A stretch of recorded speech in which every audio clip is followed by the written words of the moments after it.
Líderes são sempre definidos por padrões autoimpostos.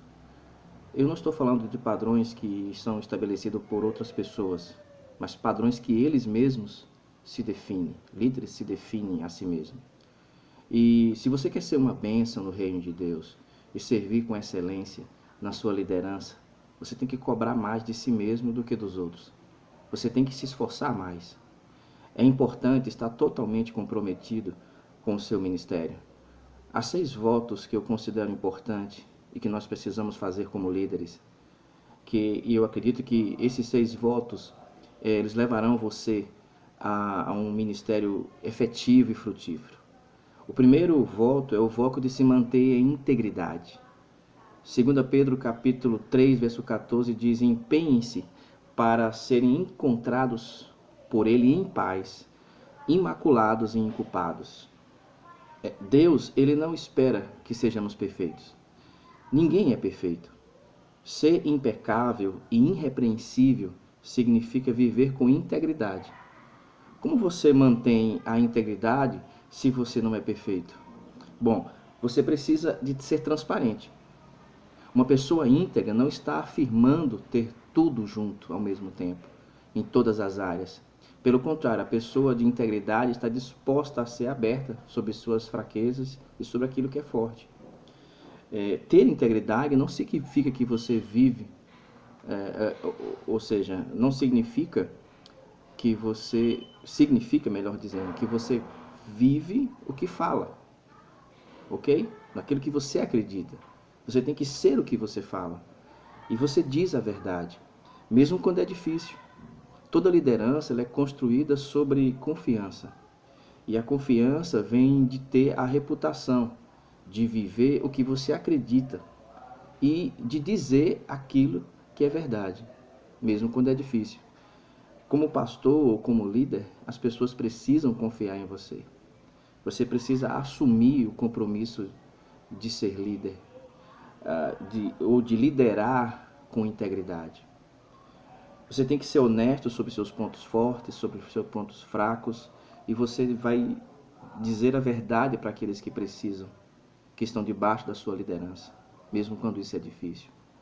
O segundo voto é o voto de perdoar aqueles que te magoaram. Em Hebreus capítulo 12, verso 14 e 15 diz: esforcem-se para viver em paz com todos e para serem santos. Sem santidade ninguém verá o Senhor. Cuidem de que ninguém se exclua da graça de Deus, que nenhuma raiz de amargura brote e cause perturbação, contaminando a muitos. Ou seja, você precisa entender isso e gravar em seu coração, e fazer um voto sobre isso. Líderes cristãos devem aprender a perdoar quem os machucam. Por quê? Porque, não tenha dúvida, você será ferido no ministério. Isso vai acontecer, não é uma opção, isso vai acontecer. Você vai ser ferido intencionalmente e também sem intenção, que é a maioria das vezes. Você não pode estar no ministério sem ser ferido. É inevitável. Você tem que estar preparado para isso. É muito importante. E se você não estiver preparado, você vai falhar, você vai desistir muito rápido, porque infelizmente isso acontece. Então, faça esse voto de perdoar as pessoas quando elas errarem com você. Mas você tem que estar disposto a perdoar aqueles que erram contra você.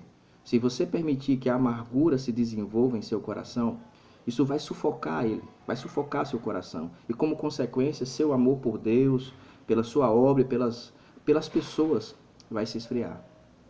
Então, faça o voto de perdoar as pessoas. O terceiro é o voto de relaxar e de confiar em Deus. A palavra do Senhor diz: qualquer que entra nesse descanso de Deus, também descansa do seu próprio trabalho. Assim como Deus fez dele, portanto, façamos todos o esforço para entrar no descanso de Deus. O que eu quero dizer com isso? Se você vai estar no ministério, você tem que aprender a relaxar. Você precisa se preocupar com as pessoas ao seu redor, mas ao mesmo tempo você não é Deus. Você não pode suportar o fardo de todo mundo ao tempo todo do seu ministério. Como você libera os fardos? Primeiro você precisa orar. Se você está dirigindo um ministério e os seus liderados não estão abraçando o projeto, não estão seguindo, você precisa orar e saber que tem um tempo de Deus para todas as coisas. Deus é o único responsável pelo crescimento do seu ministério, não é você. O seu papel é liderar, mas o que dá o crescimento é Deus. Então, na palavra de Deus e na sua própria vida, é o Senhor quem dá o crescimento. Compartilhe seus fardos com Ele, o Senhor, em oração.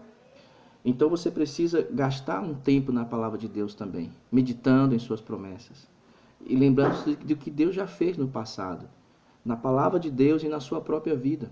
Deus tem um bom histórico de cuidar de nós, não tem? Então você precisa aprender a relaxar em Deus e não desistir quando as coisas não derem certo no ministério. O quarto voto que você tem que tomar é o voto de ser um incentivador, um motivador. A palavra do Senhor diz em Romanos capítulo 14, verso 19: façamos todo o esforço para levar a paz e a edificação a todos. Então, como líder cristão, você deve construir as pessoas e não derrubá-las. E Deus ele te chamou para ser um encorajador e não um desencorajador. Aproveite o tempo para olhar além dos problemas que você tem e veja o potencial daquelas pessoas que Deus está colocando com você. Porque eu vejo o potencial de Deus em vocês. Por isso confio essa liderança a vocês. As pessoas ficam desanimadas na vida. Quem não fica? Você precisa ser uma fonte de encorajamento e não uma fonte de desânimo para as pessoas, mesmo que você se encontre desanimado. Como cristãos, nós somos dispensadores de esperança. Isso é o que significa ser um líder cristão. Você traz a esperança de Jesus para uma situação desesperadora. Você ajuda pessoas que estão desamparadas ou desesperadas. Você os deixa saber que eles podem vencer aquela luta. Você precisa ser uma voz de encorajamento no ministério que você está. Não importa qual é o ministério que você está. Você precisa ser uma voz de encorajamento. O quinto voto que você precisa fazer como líder é o voto de ser um pacificador. A palavra de Deus em Efésios capítulo 4, verso 3 diz: façam todos os esforços para manter a unidade do Espírito através do vínculo da paz. Ou seja, líderes, eles são chamados a fazer todos os esforços para reduzir o conflito. Nossa sociedade está cheia de conflito. É dentro de casa, no trabalho, em todo lugar. Jesus disse: bem-aventurados pacificadores. Como é que você traz paz a uma sociedade tão cheia de conflitos? Isso acaba chegando na igreja. Você tem que saber lidar com os diferentes pontos de vista que as pessoas têm. Nem todo mundo é como você em sua igreja. Nem todo mundo. E isso é bom, não é ruim não, porque todo mundo tem algo bom para contribuir. Pessoas que enxergam as coisas diferentes de você podem acrescentar algo que é indispensável ao ministério, desde que isso não quebre a visão do ministério, saia da visão do ministério. No MOVE, nós temos que valorizar a unidade, mas eu não concordo com a uniformidade, todos pensando igual, todo mundo fazendo igual. Nós somos cheios de graça que o Senhor nos deu para fazer coisas de maneiras diferentes, sem que isso seja um problema. A unidade é importante, a uniformidade não. Isso significa que um dos seus trabalhos mais importantes é promover a união, vai deixar as pessoas livres para desenvolver os seus dons. 10 vezes nos primeiros 5 capítulos do livro de Atos, a Bíblia diz que a igreja estava unificada. E quando você tem unidade, você tem crescimento. É inevitável. É o que acontecia no livro de Atos. Unidade e crescimento. Então é minha responsabilidade como pastor presidente fortalecer a unidade. Mas também é de vocês como líderes. Eu preciso de vocês para que haja unidade. Porque vocês também estão em contato com outras pessoas. E vocês devem proteger a igreja, devem proteger a sua liderança. Para que a gente fique em unidade sempre. E por último, o sexto voto que você precisa fazer é o voto de nunca parar de crescer. Nunca. 2 Pedro 1, versos 5 a 8, diz algo tremendo sobre isso. Ele fala: por isso mesmo, empenhe-se em acrescentar à sua fé a virtude, o conhecimento. Ao conhecimento, o domínio próprio. Ao domínio próprio, a perseverança. A perseverança, a piedade. A piedade, a fraternidade. E a fraternidade, o amor.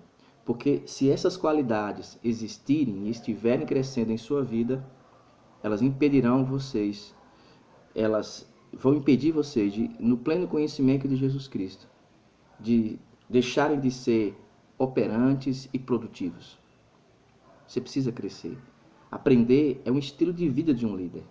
No momento que você pensa que já sabe tudo, você já está morrendo. Nós não sabemos tudo. Precisamos continuar. Você nunca deve parar de crescer. Ministérios crescentes exigem líderes que estão crescendo. Você tem que treinar continuamente. E como é que eu treino? Continue lendo. Aprenda com homens de Deus, com grandes homens de Deus. Sabe, pergunte. Sempre procure maneiras de continuar crescendo em seu caráter, em suas habilidades. A própria natureza da liderança está ligada ao crescimento. Então você tem que crescer se vai levar um ministério a crescer. Sem você o ministério não cresce. Você tem que crescer junto. Então sonde seu coração. Onde é que você precisa crescer? O que é que você precisa aprender? Qual é a melhor maneira de obter esse conhecimento que você precisa? Não fique parado no tempo, continue crescendo. O meu desejo é que vocês cresçam mais que eu, que vocês conheçam mais que eu, porque assim nós seremos um corpo forte. Então, também faça um plano de aprendizado anual. Eu faço isso todo ano. Eu organizo a minha vida de maneira que eu diga, eu quero aprender sobre isso, sobre isso, sobre isso. Eu tenho que melhorar nisso, eu tenho que reciclar isso. Você precisa fazer isso também. Fazer um plano de crescimento. Ora, se você tem um chamado ao ministério, como você não estuda ele? Se você tem um chamado a ministrar as pessoas, como você não se organiza para isso? Você não chegará mais longe do que sua própria busca pelo crescimento. Deus vai te dar à medida que você cresce. Você precisa se comprometer em continuar crescendo como líder, como pessoa. Se você foi chamado a pregar, então não pare de estudar sobre pregação. Cresça. Você precisa estar atualizado para que você conheça a necessidade das pessoas. Então, esse é o conselho que eu quero deixar para vocês, líderes. Tome a decisão de fazer esses 6 votos, de cumprir essa missão, de fazer do seu ministério algo que glorifique ao Senhor. E se você faz assim, ele crescerá. E o crescimento do seu ministério é o crescimento da igreja, é salvação de almas, é edificação de vidas, é crescimento de vida.